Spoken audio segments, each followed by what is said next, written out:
Merci, bonjour à tous. Je vais enlever mon masque, comme en plus je suis le dernier, donc personne touchera mon micro. Donc tout le monde a eu pas mal de doutes, là on a fait plusieurs sujets. Les asynchronies sont-elles dangereuses? On va discuter de ça. Après que je vous ai montré mes conflits d'intérêts, Fischer & Paykel nous a pas mal soutenus pour pas mal des prêts de matériel pour des études qu'on a coordonnées. On m'a invité pour différents congrès, et puis on m'a même payé pour quelques présentations, notamment des communications internationales. Pas beaucoup, mais on m'a payé quand même. Les asynchronies sont-elles dangereuses? Oui, potentiellement. Finalement, c'est un sujet qui est assez récent, qui a évolué aussi avec les ventilateurs, parce que maintenant, on analyse les signaux sur les grands écrans. Ça, c'est une étude, une des premières, 1997. Ciao, c'est pas pour lui dire au revoir, mais vous voyez, c'était un centre de sevrage, il y en a pas mal aux États-Unis, et puis il détectait des patients qui avaient des efforts inefficaces. C'est-à-dire, même ils posaient la main sur le ventre, ils voyaient des efforts, et puis le ventilateur ne détectait pas. Et puis chez quelques-uns, ils avaient mis vraiment des sondes œsophagiennes, et ils voyaient un petit peu mieux ces efforts inefficaces qu'on voit ici. Et puis c'était assez fréquent, plus de 10% qui étaient admis dans ce centre de sevrage. Et puis, s'ils regardaient le pronostic, eh bien, il n'y a rien de contrôlé, etc. C'était juste observationnel, mais pas mal de patients échecs, c'est-à-dire ils n'arrivaient jamais à les sevrer, ils restaient trachéotomisés, un grand nombre de décès, et donc ils suggéraient que c'était quand même un problème qui était potentiellement grave. Alors, est-ce que les malades sont plus graves? Ça, c'est une vraie question. Donc, on voit sur la plaque là, le signal de débit en haut en rouge, le signal de pression en bleu, et puis la sonde œsophagienne qu'on n'a pas en pratique clinique, mais là qu'on voit et qui nous permet de bien voir les efforts du patient. Et puis, on voit les efforts inefficaces. Vous voyez qu'il a vraiment fait l'effort sur la courbe œsophagienne, et puis il n'y a rien qui a été détecté. Ça n'arrive pas à dépasser le zéro. Il n'y a pas d'air qui rentre dans le poumon du patient. La première chose, c'est qu'effectivement, la fréquence respiratoire qui est affichée sur le ventilateur n'est pas du tout la véritable fréquence respiratoire du patient. Sur cette plaque-là qui dure 15 secondes, la fréquence respiratoire du ventilateur, elle est affichée à 16, et la véritable fréquence respiratoire du patient est affichée en réalité à 32. Alors, on avait travaillé sur ce sujet quelques années plus tard avec Laurent Brochard. C'est le premier travail qu'on a fait. Moi, j'étais jeune, je croyais qu'on allait travailler sur la RDS et tout ça, les asynchronies. Oh, bon. Et puis finalement, on s'est bien amusé. Et donc, on avait voulu détecter est-ce que c'est fréquent, est-ce que ça arrive vraiment de façon. Donc, on faisait des enregistrements de 30 minutes. Une petite chose plus complexe, déjà, ce n'était pas simplement les efforts inefficaces, c'était plusieurs sortes d'asynchronie. Alors, c'est vrai que vous voyez, c'était surtout des efforts inefficaces, 85%. Et c'était très fréquent, 24% des patients qui avaient un index supérieur à 10%. C'était arbitraire, mais voilà, un cycle sur 10. Et puis on avait remarqué aussi que effectivement, la durée de ventilation mécanique était nettement plus longue chez les patients qui avaient des asynchronies fréquentes. Voilà, cause, association, on ne sait pas, on n'avait pas ajusté, mais on voyait un signal encore qui était plutôt péjoratif. Aux mêmes périodes, 2009, Marjolaine De Witt avait fait une autre étude, et puis elle avait vu exactement, c'était amusant, vraiment les mêmes taux, plus de 10%, elle avait pris le même critère, 27% des patients, on est très proche, et puis encore une fois, des patients qui ont des difficultés de sevrage. Alors ils essayaient des ajustements parce que le trigger pouvait jouer, il y avait encore des triggers en pression, on trouvait que c'était un facteur indépendant. Mais bien sûr, il y a probablement plein de facteurs qu'on ne peut pas corriger, et il est difficile de dire que c'est un facteur réellement indépendamment associé à une durée de ventilation mécanique prolongée, et il y a probablement des facteurs de gravité respiratoire qu'on n'arrive pas à juger. Néanmoins, ce qui était intéressant, c'est qu'on revoit un peu notre tracé, le débit, la pression œsophagienne ici, la pression des voies aériennes. C'est que ici, ce patient qui a de nombreux efforts inefficaces, et puis qui a une pression assez élevée, 24 cm d'eau, quand on diminuait la pression, vous voyez ici 16 cm d'eau, eh bien on faisait disparaître complètement les efforts inefficaces. Et puis sur la sonde œsophagienne au milieu, là, et vous voyez, ça c'est l'intensité de l'effort, en fait ça n'a pas bougé. Donc on ne l'a pas mis en sous-assistance, on n'a pas mis le patient en détresse, on a simplement corrigé la surassistance qui avait été mal réglée au lit du malade. Donc effectivement, le mécanisme principal et le plus fréquent, c'est une dose excessive de ventilation, d'aide inspiratoire, qu'on n'a pas mis parce que le patient est plus grave, mais donc qui a généré un plus grand volume courant et un risque d'autopep. Il n'a pas le temps d'expirer son volume complètement, et donc ça augmente la charge respiratoire pour le prochain cycle. Et puis au contraire, ces patients qui sont surventilés, eh bien, ils vont être plutôt en alcalose, on va baisser leur PCO2, et c'est le principal stimulus des centres respiratoires, associé à d'autres facteurs, la sédation, la faiblesse diaphragmatique, etc. Le patient va faire un petit effort, en tout cas plus petit que la charge nécessaire pour déclencher le ventilateur, ce qui va aboutir à ces efforts inefficaces. Mais aussi, et ce sont les mêmes patients qui peuvent réaliser des apnées centrales où on voit assez fréquemment de garde ou pas de garde la journée des patients qui arrêtent de respirer et qui passent en ventilation d'apnée. Et ça, on l'avait remarqué aussi quand on faisait des enregistrements du sommeil, qu'il pouvait peut-être y avoir aussi des relations, c'est-à-dire qu'on voit le tracé EEG, on voit, alors les apnées centrales sont bien connues, les apnées pour faire des micro-réveils ou des altérations de sommeil, mais on voyait aussi parfois un certain nombre d'efforts inefficaces, et puis des micro-réveils qui succédaient juste ce type d'asynchronie.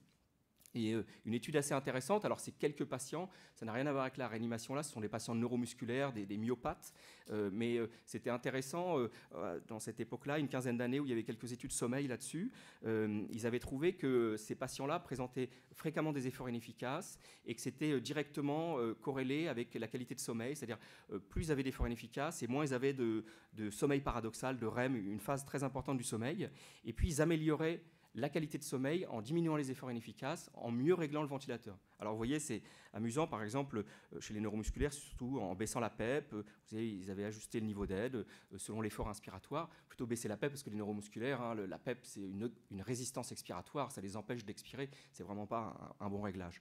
Mais là, il y avait une corrélation directe entre améliorer le réglage du ventilateur, diminuer les efforts inefficaces et améliorer la qualité du sommeil. Alors c'est vrai que parfois, et c'est là le sujet est un peu compliqué, c'est qu'il y a plein de mécanismes. Et on vient de parler de surassistance, mais parfois, ce n'est pas de la surassistance. Parfois, c'est un patient qui a un trapping très important, une autopep très important, un patient BPCO très aigu, qui a une autopep qui est très, très important. Et donc, lui, ce n'est pas de la surassistance. Il ne va pas être en alcalose respiratoire. Il est même peut-être sûrement acide. Il a une stimulation de ses centres respiratoires très importante, une activation vraiment de sa commande, de sa fréquence respiratoire. Il fait des efforts importants, mais de la même façon, l'effort qu'il fait est insuffisant pour contrebalancer la charge respiratoire très élevée.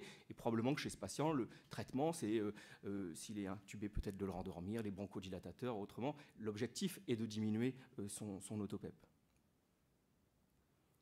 Alors d'autres études ont fait des détections automatiques, et ça c'est intéressant. Louise Blanc, ils ont des analyses de détection automatique sur des longues périodes, et donc c'est des milliers et des milliers de cycles qu'ils observent. On voit que c'est avec tous les modes ventilatoires, en pression, en aide, en volume. Et puis encore un autre signal, c'est qu'ils trouvaient que ces patients qui avaient des asynchronies fréquentes avaient même des mortalités supérieures. Donc un signal qui quand même est un petit peu gênant. Et puis pour aller un peu plus loin, c'est une équipe grecque, ça c'était très intéressant, c'est comme ils faisaient de la détection automatique, ils n'ont plus utilisé les critères un peu très simples qu'on avait fait, 10% qui correspondaient à rien, ils voyaient des clusters, c'est-à-dire des patients qui n'ont pas un pourcentage très élevé, mais qui ont parfois, là, au cours de la journée, un nombre très important. Et vous voyez, ça survenait, le critère de 10%, c'était un peu moindre que ce qu'on avait observé avant, puisqu'effectivement, c'était sur des périodes continues, donc on enregistre beaucoup de cycles. Mais par contre, les clusters, encore une fois, c'était très fréquent.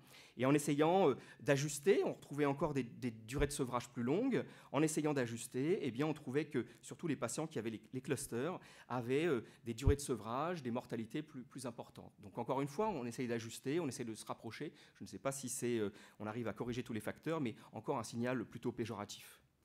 Et puis, quand on veut essayer de les corriger, et ça c'est l'étude d'Alexandre Demoule, il avait proposé le sevrage en mode NAVA, et aucune différence, malgré une réduction de la synchronie, hein, ça c'est clair. Mais en même temps, on voit bien, le critère d'inclusion, ce n'est pas les patients qui ont des asynchronies, et puis même si on devait refaire une étude randomisée, le groupe contrôle serait pollué, on va quand même régler le ventilateur. Et donc c'est très difficile de répondre à la question. Et ça, cette étude répond à la question, est-ce que le sevrage en AVA c'est mieux ? Probablement non. Est-ce que ça baisse les asynchronies ? Oui, quasiment certainement. L'autre chose, c'est qu'on a d'autres asynchronies. Hein, on a vu certaines études qui se concentrent sur les efforts inefficaces, d'autres sur toutes les asynchronies. On a par exemple ces doubles cycles. Alors, est-ce que c'est bien ces doubles cycles ? Je crois que ça fait quand même déjà 20 ans où on se dit que 6, c'est mieux que 12 ml/kg. Et effectivement, en tout cas sur ces cycles, vous voyez l'inspiration, vous voyez qu'il n'y a quasiment pas d'expiration, une deuxième inspiration. Donc le patient, s'il était réglé à 6 ml/kg, il a reçu sur ce cycle 12 ml/kg. On peut observer ce mécanisme lors des doubles triggerings, hein, c'est-à-dire que on va le voir, et puis le deuxième mécanisme, on verra après, le reverse triggering. Le double triggering, c'est quand le patient déclenche ces deux cycles. Hein, vous voyez ici, encore une fois, la sonde œsophagienne que vous reconnaissez, le signal de pression, le signal de débit. Le patient a déclenché le premier cycle, vous voyez son trigger là, la déflexion correspond au début de l'effort. Il déclenche, il déclenche, il déclenche. Le cycle ventilateur est terminé, mais il continue son effort et il déclenche un deuxième cycle. Donc ça, ce sont essentiellement des patients qui se réveillent post-SDRA, qui ont des commandes centrales très activées, qui font des très grands efforts, des efforts très prolongés et qui déclenchent les deux cycles du ventilateur. Est-ce qu'on peut améliorer les réglages? On voit aussi la difficulté de ce topic des asynchronies, c'est qu'il n'y a pas de remède miracle. Alors Gérald Schank avait fait une très belle étude à Montpellier, c'est très intéressant. Enfin, il avait fait ça à Chicago, mais c'est pareil, ça a le même effet, probablement. Vous voyez qu'en augmentant la sédation, on diminue un tout petit peu ces doubles déclenchements, mais très peu.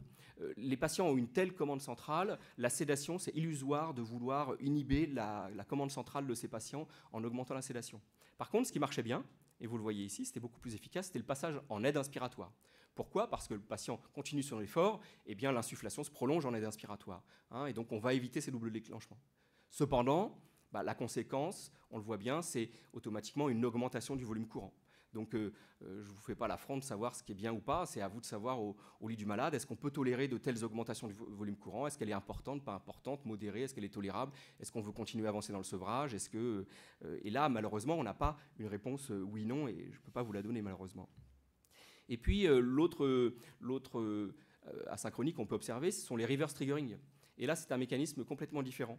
Vous voyez ici un cycle ventilateur, mais il n'y a pas d'effort. L'effort, il survient après. Donc c'est un cycle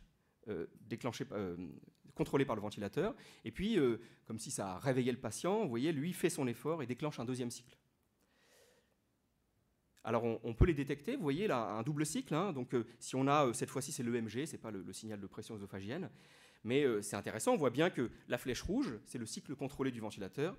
Et puis la flèche bleue, c'est l'effort du patient qui suit ce cycle et donc il déclenche un deuxième cycle. Alors on peut facilement être alerté par ces doubles cycles, mais le problème c'est qu'on n'a peut-être pas remarqué, mais sur les cycles avant, ce sont aussi des reverse triggering, mais qui ne déclenchent pas de double cycle. Vous voyez ici, les flèches rouges, un cycle contrôlé, il y a après l'effort du patient, il y a une anomalie sur le signal du débit, mais il n'y a pas un deuxième cycle qui est déclenché. Et donc là, on voit encore la difficulté, c'est-à-dire qu'on se rend compte en analysant mieux ces courbes, en faisant des tracés, en comprenant mieux la physiologie, qu'il y a beaucoup d'asynchronies qui ne sont pas détectables. L'infirmière ne va jamais nous appeler parce qu'il y a cette espèce de cycle. On peut être appelé parce qu'il y a des doubles cycles, mais là, on voit bien que c'est désynchronisé, mais il est très difficile de le détecter. Une récente étude, Pablo Rodriguez, une étude argentine, ils avaient observé 100 patients en SDRA, et ils avaient trouvé que la moitié d'entre eux présentaient des reverse triggering. Ils enregistraient des périodes de 30 minutes. Pas d'impact sur le pronostic. Et puis, on pouvait voir que des variations de fréquence pouvaient avoir un impact. C'est-à-dire que ici, la plupart des reverse triggering ne déclenchaient pas des doubles cycles, 97%. Donc un phénomène quasiment invisible. Est-ce que c'est bien, est-ce que c'est pas bien? On ne sait pas. En faisant varier la fréquence respiratoire, là on diminuait la fréquence de 5, réglée sur le ventilateur, ça augmentait un peu les doubles déclenchements. Mais quel est le réglage qui pourrait être efficace pour diminuer ces doubles cycles? On ne sait pas bien. Est-ce qu'il faut arrêter la sédation pour réveiller le patient, et qu'à ce moment-là, ces cycles soient plus assistés? Est-ce que dans certains cas, le patient est trop grave et il faut utiliser des curares pour vraiment parfaitement maîtriser la situation, contrôler parfaitement son volume courant? En fait, je n'ai pas tout à fait la réponse, et c'est pour ça que le sujet de est-ce que c'est dangereux, pas dangereux, on voit bien beaucoup d'associations. Et donc la plupart des études montrent que les patients avec des asynchronies ont un risque de ventilation prolongée, une durée de ventilation plus prolongée que les autres. Est-ce qu'on arrive à ajuster tous les paramètres? Probablement non. Est-ce que c'est un critère de gravité respiratoire qu'on n'arrive pas à mesurer avec des scores de gravité, avec des niveaux d'oxygénation? Je ne sais pas, peut-être. Ce qui est quand même un petit peu ennuyant, en tout cas pour certains patients, c'est qu'il y a des fois, on arrive à les faire disparaître complètement, et sans induire sous assistance de détresse respiratoire, etc. Donc on peut faire mieux, alors que c'est un critère qui semble associé à un pronostic plus défavorable. Et puis on voit bien que, les asynchronies sont dangereuses. Il y a plein de mécanismes. On a vu la surassistance pour les efforts inefficaces, les niveaux d'autopep très élevés, et puis il y a les doubles cycles, et puis il y a les reverse triggering. Est-ce que ça donne des doubles cycles? Est-ce que ça fait des reverse sans double cycle? Et là, on a plein de pathologies différentes, et donc il n'y a pas de magic bullet, comment on dit ça? De recette miracle. Voilà. Merci.